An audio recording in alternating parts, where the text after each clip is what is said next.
es war meine erste Bergfahrt auf Schotter mit meiner Wutschi und es ist für mich als Einsteiger nach wie vor wahnsinnig anstrengend.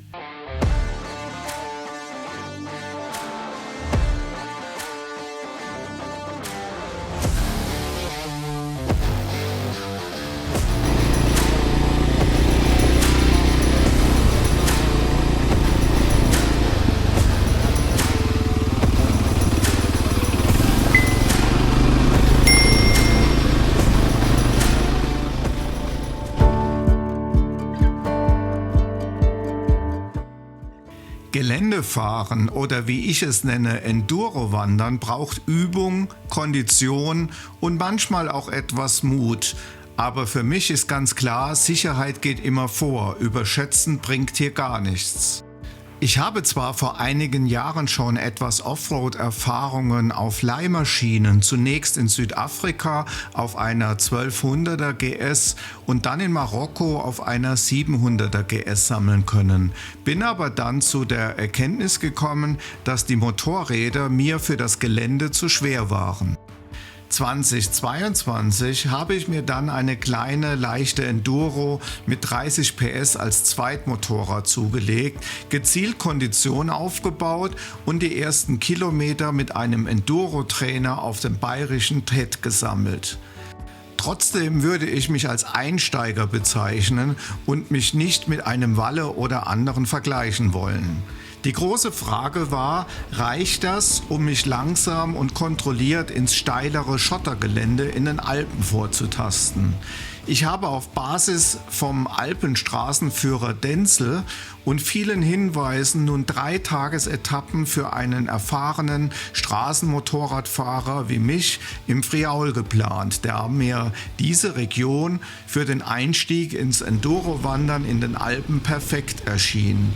Breite, saubere Schotterwege auf alten Militärstraßen gepaart mit bekannten On-Road-Strecken sollten es sein. Und am Abend eine tolle Unterkunft mit sehr gutem Essen, denn die Übernachtung im Zelt war dann mir doch zu viel Adventure. Wenn du auch als Babyboomer noch ambitioniert bist und ein Mikroabenteuer suchst, dann habe ich etwas für dich. Ich weiß, wie aufwendig und wertvoll gute Vorbereitung ist und deswegen habe ich ein 33-seitiges Roadbook für eine Ready-to-Ride-Tour mit 3 Tagesetappen speziell für Enduro-Einsteiger oder Fortgeschrittene zusammengestellt. Mit ausgewählten Schotterpassagen und vielen Tipps und Hinweisen. Die GPX-Daten, Tracks, Detailkarten und Übernachtungsmöglichkeiten können komplett heruntergeladen werden. Wie du an alles rankommst, findest du auf meiner Homepage.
Nach einem richtig starken Frühstück in meinem Tourer-Fahrer-Hotel hält mich nichts mehr. Jetzt geht's endlich los. Die Enduro-Strecke ins Friaul wartet.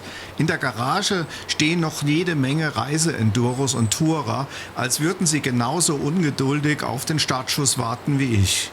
Bevor ich den Helm aufsetze, hole ich mir beim Hotelier noch die letzten Tipps zur grünen Grenze zwischen Kärnten und Friaul.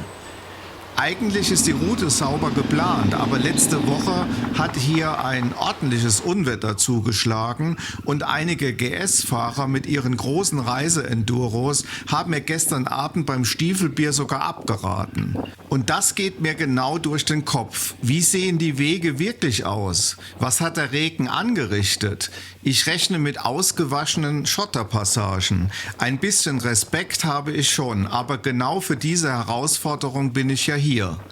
Also Motor an, erste Route auswählen und los geht es auf rund 12 Kilometern entspannt über Asphalt Richtung Stranig. Noch Zeit zum Warmwerden, noch Zeit zum Nachdenken. Denn dort wartet der Einstieg in mein erstes echtes Enduro-Abenteuer im hochalpinen Gelände. Und ich weiß, ab da wird's für mich ernst. Eine Schotterpassage der Kategorie mittelschwer bis schwer, je nach Straßenzustand. In Stranig angekommen, werfe ich einen Blick auf die Karte. Was jetzt vor mir liegt, wird abwechslungsreich und stellenweise auch richtig fordernd. Zunächst warten etwa 10 Kilometer Schotter hinauf zur Straniger Alm. Die Strecke soll kurvenreich und steil, aber gut befahrbar sein. Eine Schotterpiste im guten Zustand, auch für PKWs geeignet. Es geht erst durch dichten Wald, dann öffnet sich das Gelände und führt über blühende Almwiesen bis hinauf zur beliebten Straniger Alm. Genau der richtige Einstieg, um anzukommen und ein Gefühl für den Untergrund zu bekommen. Vom Schwierigkeitsgrad her erwarte ich leicht bis maximal mittelschwer, ideal auch für Enduro-Einsteiger. Nach der Straniger Alm gäbe es optional noch die Möglichkeit, zur schönen Weidegger Alm abzubiegen. Ein Abstecher, der landschaftlich lohnen würde. Allerdings sind hier aktuell kleine Erdrutsche gemeldet, die die Schotterstrecke blockieren könnten. Deshalb entscheide ich mich, diesen Abschnitt auszulassen und stattdessen direkt über die Grenze nach Friaul weiterzufahren. Und genau dort dürfte es deutlich anspruchsvoller werden. Die Passstraße Richtung Passo Polentin gilt für Enduro-Einsteiger als echte Herausforderung der Kategorie schwer. Auf der italienischen Seite erwarte ich groben, geröllartigen Untergrund, sehr steile Passagen und tiefe, ausgefahrene Spurrillen. 5 Kilometer volle Konzentration, saubere Linienwahl und ruhige Gashand sind hier angesagt. Wenn diese Passage geschafft ist, sollte die Strecke wieder entspannter werden. Ab dann geht es auf Asphalt weiter in Richtung Lanzeralm. Zeit zum Durchatmen, um das Erlebte einmal sacken zu lassen.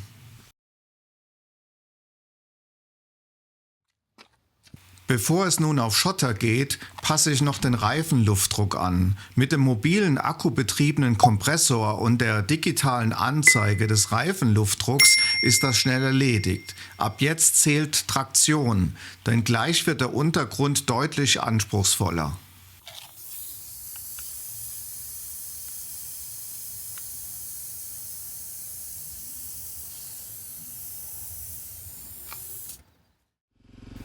Okay, jetzt geht's los. Stranig liegt übrigens nur rund 2,5 Kilometer vom Geiltal entfernt. Man fährt ganz entspannt durch den Ort durch und folgt dann einfach dem Wegweiser zur Straninger Alm. Klingt simpel, ist es auch.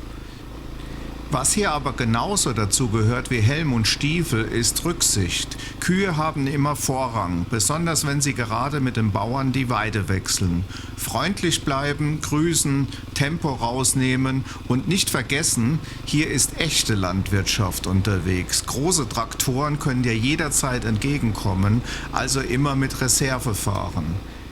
Die ersten Kilometer der Strecke sind technisch sehr einfach und führen durch dichten Wald. Perfekt, um sich an den Schotter zu gewöhnen. Aber man sollte sich nicht davon täuschen lassen.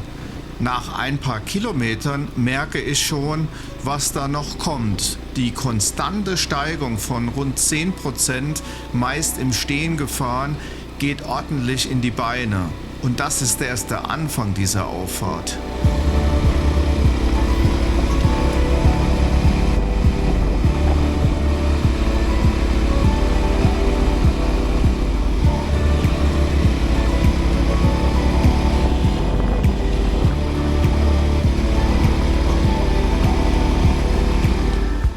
Die Auffahrt zur Stranniger Alm ist ideal für alle, die mit dem Thema Schotter und Endurofahren starten oder bereits erste Erfahrungen gesammelt haben.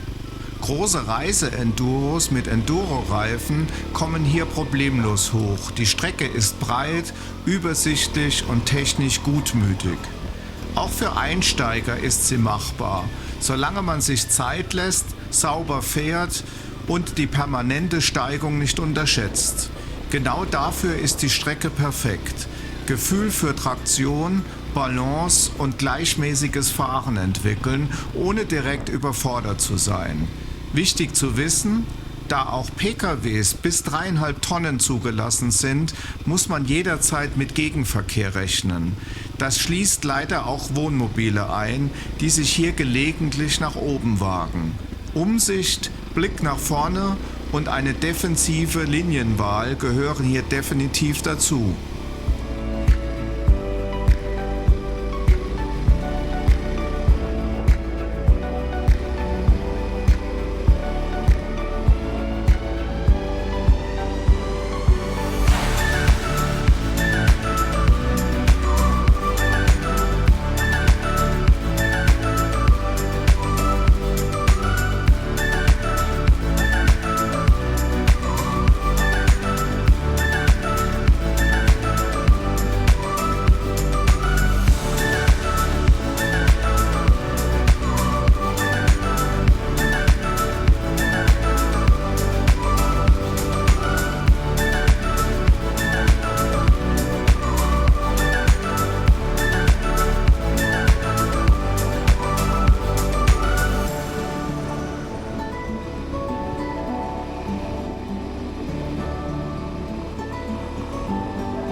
Im oberen Verlauf öffnet sich die Strecke dann komplett. Der Wald bleibt zurück, der Blick weitet sich über saftige Almwiesen und plötzlich liegt sie vor dir. Die bewirtschaftete Stranniger Alm. Ein echtes Highlight auf dieser Etappe. Die Alm liegt auf rund 1479 Metern Höhe und ist nicht nur ein beliebtes Ziel für Motorradfahrer, sondern auch für Wanderer und Mountainbiker. Hier wird noch klassisch gewirtschaftet, mit regionaler Küche und einer Atmosphäre, die sofort entschleunigt. Wer mag, kann hier sogar übernachten. Ideal, wenn man die Tour auf 2 Tage aufteilen oder einfach den Sonnenuntergang in den Bergen genießen will. Eine Pause lohnt sich auf jeden Fall. Mindestens ein Almdudler gehört hier einfach dazu. Dazu dieser Ausblick auf die umliegenden Gipfel. Besser kann man kaum Kraft sammeln. Und das ist auch wichtig, denn die wirklich anspruchsvolle Passage der Strecke kommt erst noch. Genau deshalb ist die Stranniger Alm der perfekte Ort, um kurz runterzufahren, durchzuatmen und sich mental auf das Kommende einzustellen.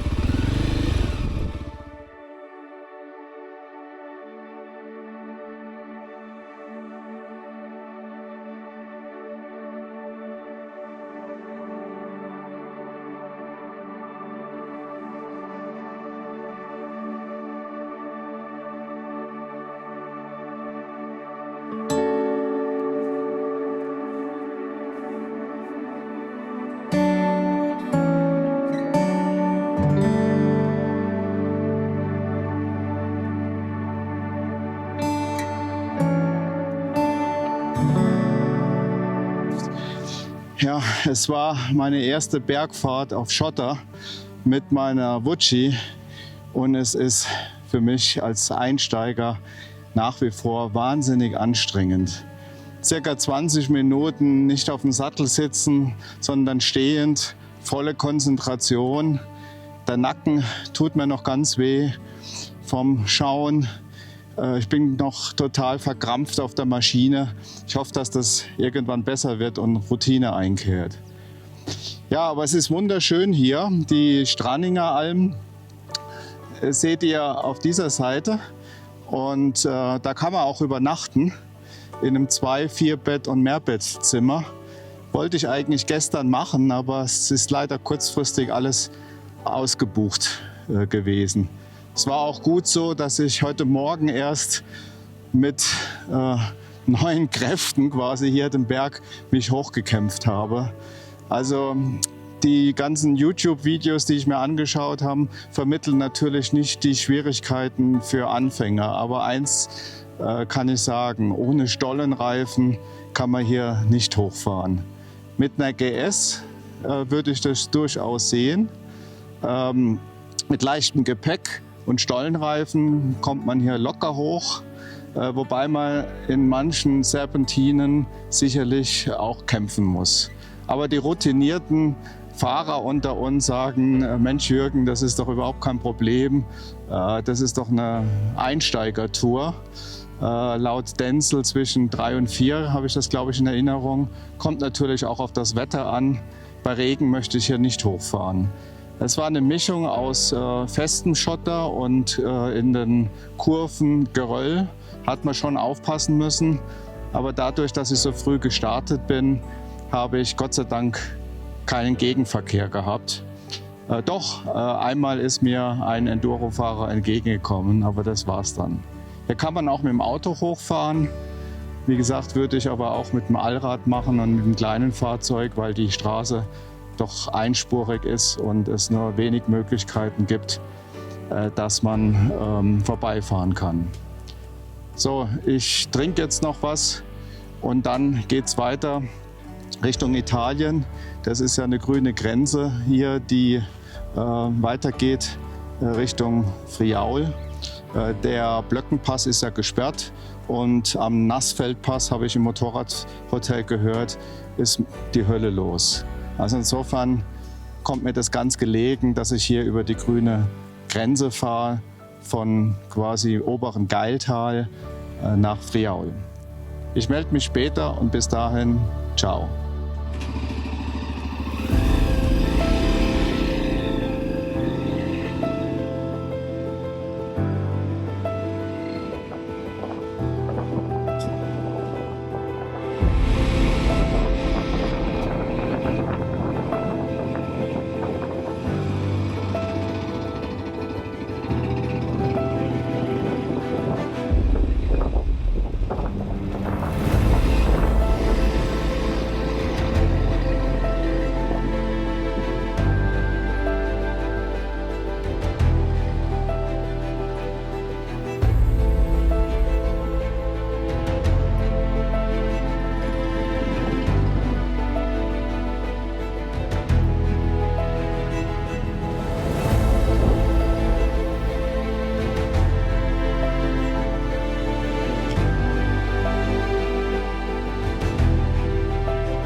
Nach der Grenze verändert sich der Charakter der Strecke spürbar. Die Schotterpiste durch den Wald wird zunehmend ruppiger.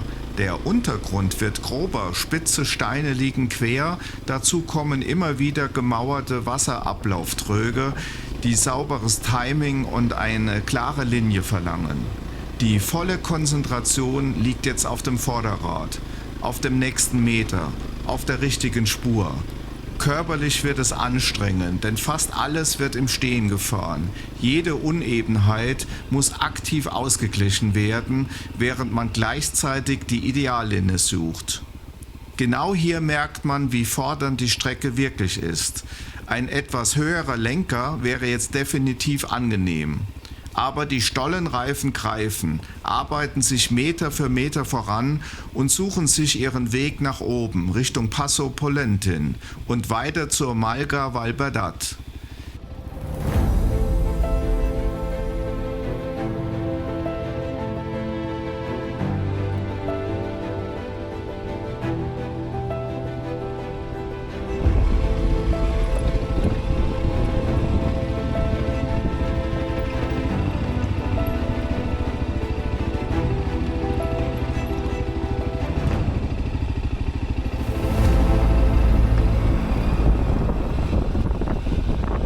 Die steilsten Passagen der Strecke haben es richtig in sich.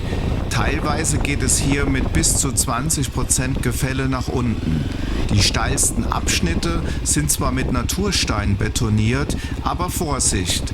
Auch hier kann das Vorderrad überraschend rutschig werden. Genau deshalb heißt es, ruhig bleiben, Blick nach vorne und sauber dosieren. Am besten bleibt man kontrolliert auf der Fußbremse, um das Vorderrad nicht zu überlasten. Spätestens hier wird klar, was Enduro-Wandern im hochalpinen Gelände wirklich bedeutet. Landschaftlich ein absoluter Traum, körperlich aber fordernd, anstrengend und schweißtreibend. Genauso wie man es erwartet und irgendwie auch liebt. Umso besser, dass ich mir vor der Reise noch einen Trinkrucksack zugelegt habe.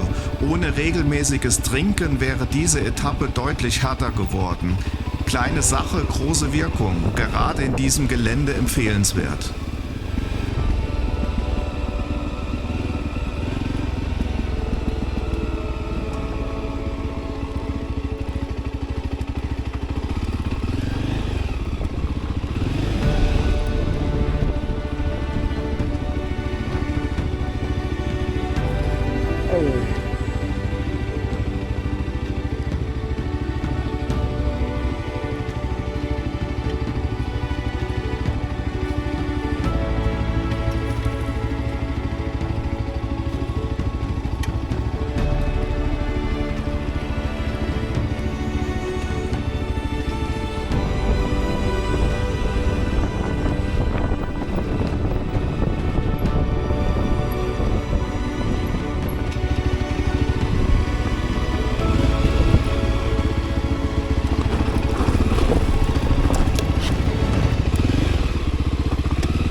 Den schwierigsten Teilabschnitt meistere ich ohne Umfalle. An 1-2 Stellen musste ich trotzdem kurz anhalten, um Kräfte zu sammeln und den Puls wieder runterzubringen. Die Kondition könnte noch besser sein. Da merkt man schon, dass man nicht mehr der Jüngste ist. Die Passstraße endet schließlich auf einer schmalen, asphaltierten Straße direkt an einem kleinen Ferienhof. Ab hier wird es entspannter. Links geht es weiter in Richtung Lanzeralm.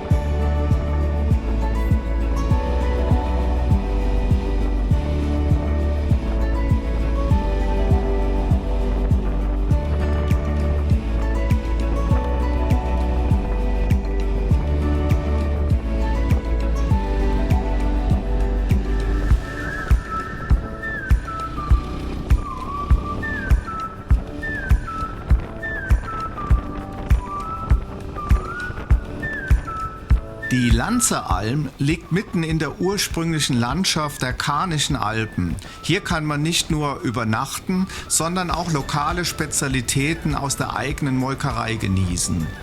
Der hausgemachte Käse ist etwas ganz Besonderes. Handgemacht, kräftig im Geschmack und absolut einzigartig. Genau solche Momente machen die ganze Anstrengung wieder wett.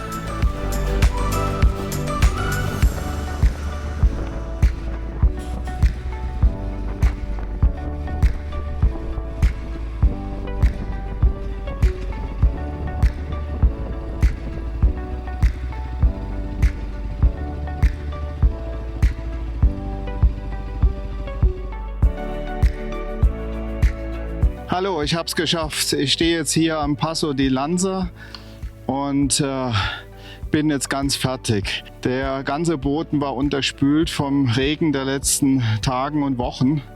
Solche Brocken, Steine. Irgendwann war ich fertig und konnte nicht mehr auf der Maschine stehen. Ich bin auch habe sie auch beinahe abgelegt und bin dann ganz langsam im ersten Gang teilweise im Sitzen runtergefahren. Also ich bin ganz fertig, aber jetzt ruhe ich mich ein bisschen aus hier am Pass, der übrigens auch ganz schön ist.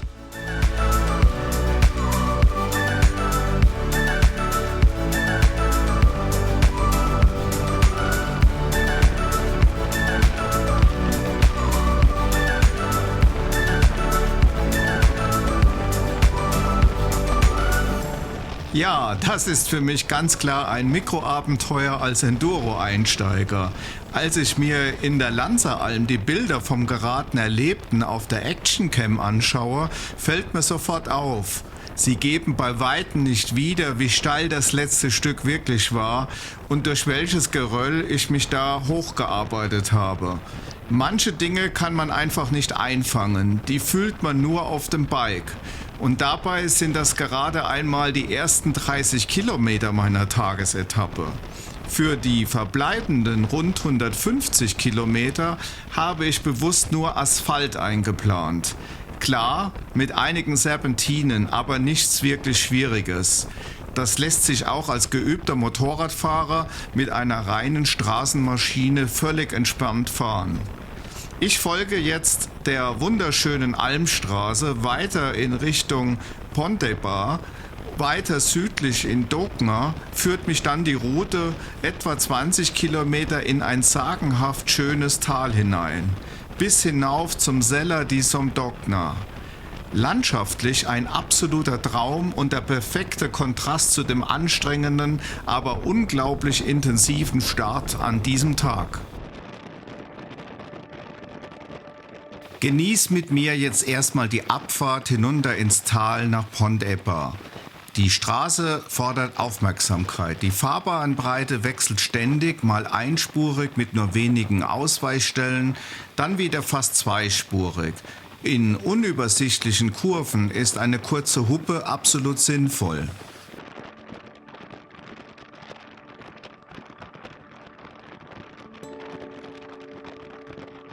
Die Straße hier oben am Karnischen Kamm ist zwar durchgehend asphaltiert, aber schmal und führt stellenweise durch schwieriges, stark steinschlaggefährdetes Gelände. Die Hänge sind zwar mit Maschendrahtzäunen gesichert, trotzdem gilt, gerade nach Unwettern sollte man sich unbedingt vorher informieren, ob die Strecke wirklich frei ist. Manchmal spielen auch die Navis verrückt und zeigen eine permanente Straßensperre an. Das betrifft aber oft nur PKWs. Mit dem Motorrad sieht die Lage meist ganz anders aus. Nach ein paar Kilometern bestätigt sich genau das. Ein Hinweis des Hüttenwirtes macht es deutlich. Wer auf zwei Rädern unterwegs ist, ist hier klar im Vorteil. Die Straße ist durch die Unwetter der letzten Tage teilweise unterspült und für PKWs nicht passierbar. Mit dem Motorrad geht es aber problemlos weiter.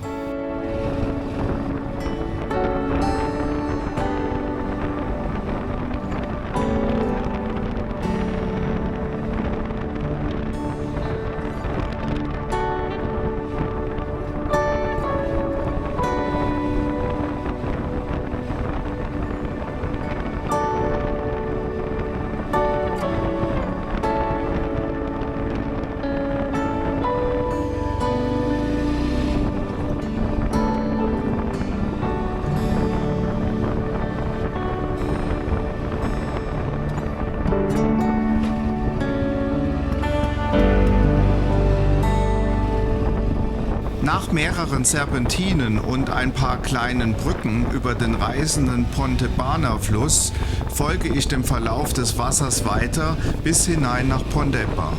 Von dort aus geht es auf die SP10 in Richtung Dobna. Und genau dort biege ich später ab, hinein ins unbekannte, aber landschaftlich beeindruckende Tal Val d'Obna.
In Pontebba, dem größten Ort des Tals, angekommen, halte ich mich weiter in Richtung SS13. Schon beim Durchfahren fällt mir auf, links und rechts der Straße stehen überall Kunstwerke aus Stroh, Figuren, Skulpturen, richtig kreativ.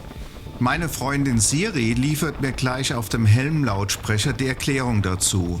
Hier findet nämlich jedes Jahr Anfang September das berühmte Fest der Heukunst statt.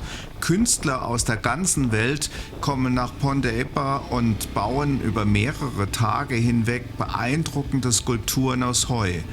Die Werke werden anschließend im ganzen Ort ausgestellt. So wird aus einer einfachen Durchfahrt plötzlich ein kleiner kultureller Zwischenstopp.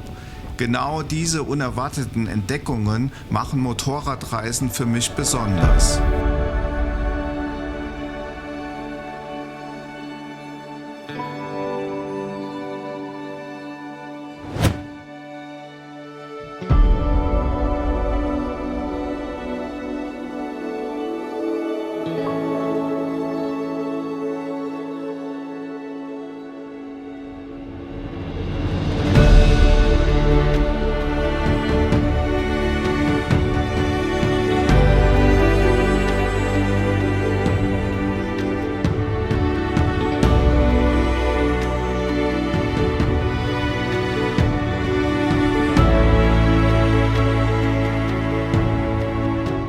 Nach etwa 7 Kilometern bin ich von der SS13 in Richtung Waldogner abgebogen und sofort ändert sich die Stimmung. Dieses tiefe, wilde Tal zieht sich vom Dorf Dogner direkt hinein ins Herz der Julischen Alpen. Vor mir liegt eine rund 20 Kilometer lange alte Militärstraße bis hinauf zum Sella di Somdogna. Spätestens dort ist für Motorräder Schluss.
Schon nach den ersten Metern wird klar, warum diese Strecke so besonders ist. Auf über 1000 Metern Höhe tauchen rechts und links der Straße immer wieder alte militärische Anlagen auf. Bunker, Militärfriedhöfe und Mahnmale. Stille Zeugen des grausamen Stellungskrieges von 1915, als hier italienische und österreich-ungarische Truppen gegenüberlagen. Gerade weil das Waldogner bis heute relativ unbekannt ist, wirkt es unglaublich ursprünglich. Die Straße ist zwar durchgehend asphaltiert, aber alles andere als langweilig.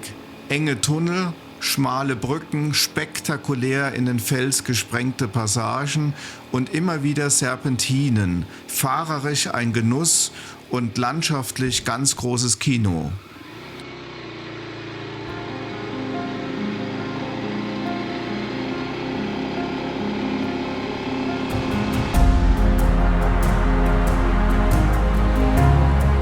Auf den letzten 6 Kilometern hinauf zur Sella di Somdogna gilt es noch einmal rund 500 Höhenmeter zu überwinden. Eine Serpentine nach der anderen schraubt sich den Berg hinauf und mit jedem Meter wird die Aussicht auf die Julischen Alpen spektakulärer. Genau diese Kombination aus Kurven, Höhe und Panorama macht diesen Abschnitt so besonders.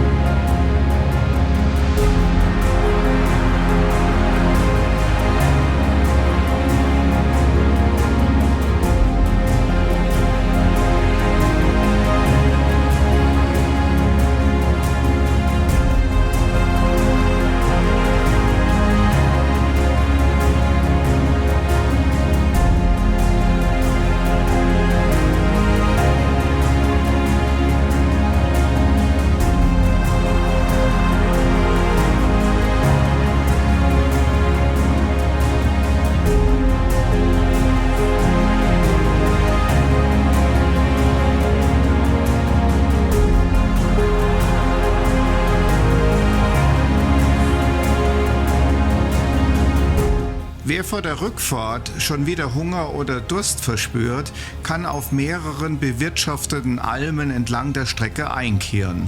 Perfekt, um die Eindrücke wirken zu lassen, Energie zu tanken und einfach kurz anzukommen.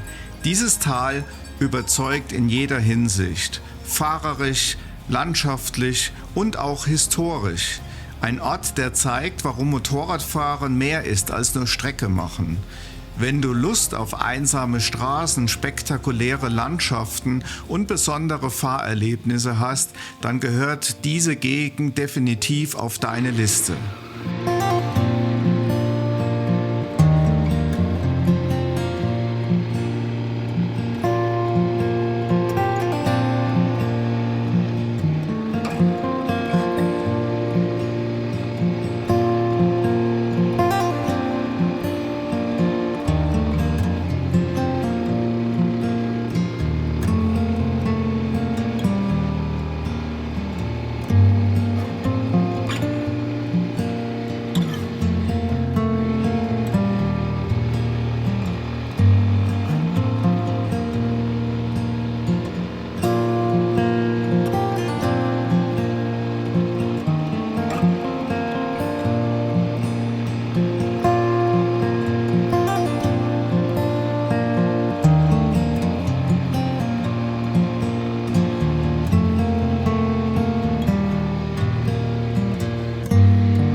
Zurück auf der SS13 fahre ich weiter nach Süden, überquere bei Cagna den Feller und wenig später den Tagliamento. Über die SR 512 geht es schließlich weiter Richtung Lago di Cavazzo. Da das Wetter am Nachmittag immer noch ganz toll ist, mache ich einen kleinen Umweg von 60 Kilometern. Es geht zunächst in den Süden zum schönen Lago Conino und danach wieder über die Serpentinen von Anduins und Pozzi in den Norden Richtung Verzegnis. Da ich in früheren Friaul-Videos über diese Gegend bereits ausführlich berichtet habe, halte ich es diesmal kurz und fahre direkt durch zu meinem heutigen Tagesziel, einer Gaststätte, die erst vor kurzem für ihr vorzügliches Essen ausgezeichnet wurde. Ich war hier schon einmal und erinnere mich noch gut an die herzliche Gastfreundschaft und das richtig gute Essen. Genau deshalb freue ich mich jetzt umso mehr auf den Abend. Ein echtes Ankommen nach einem langen Tag im Sattel. Ein besonderes Detail zeigt wieder, wie motorradfreundlich es hier ist. Der Chef des Hauses hat extra für mein Motorrad einen kleinen Stellplatz in seiner privaten Garage freigemacht. Besser kann ein erster Tourentag kaum enden. Das war es für heute. Ein Mix aus alpinem Enduro-Abenteuer, einsamen Straßen, Geschichte und purem Genuss. Genau diese Gegensätze machen das Friaul für mich so besonders. Wenn dir das Mikroabenteuer gefallen hat und du sehen willst, wie vielseitig Enduro-Wandern im Friaul wirklich ist, dann schau unbedingt auch in den nächsten Teil rein. Dort wartet noch mehr Schotter, noch mehr Landschaft und Strecken, die zeigen, warum man hier mit Respekt und vor allem mit einem breiten Grinsen unterwegs ist. Danke, dass du mich begleitet hast, bleib neugierig, fahr vorsichtig und wir sehen uns im nächsten Video. Bis dann, viele Grüße, dein Jürgen.